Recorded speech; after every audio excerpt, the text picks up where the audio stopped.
Welcome, today I am with Huawei MateBook D15 and I will show you how you can change date and the time settings. So the first we have to go for the settings. When we are here we have to pick time and the language. Right now we have to be in the time and the date and the time. And as you can see at the first we can enable to set up time automatically. We can also make the same to set up time zone automatically, just like that.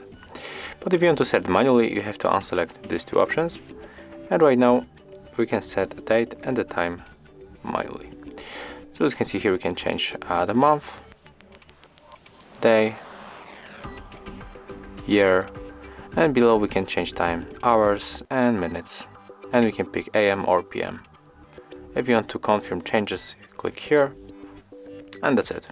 Below we can also change manually the time zone, and you can also adjust for daylight saving time automatically, so we can turn it on or turn it off. But in my case I'm always using to set it up automatically. So that's how it looks. If you find this video helpful, remember to leave a like, comment and subscribe.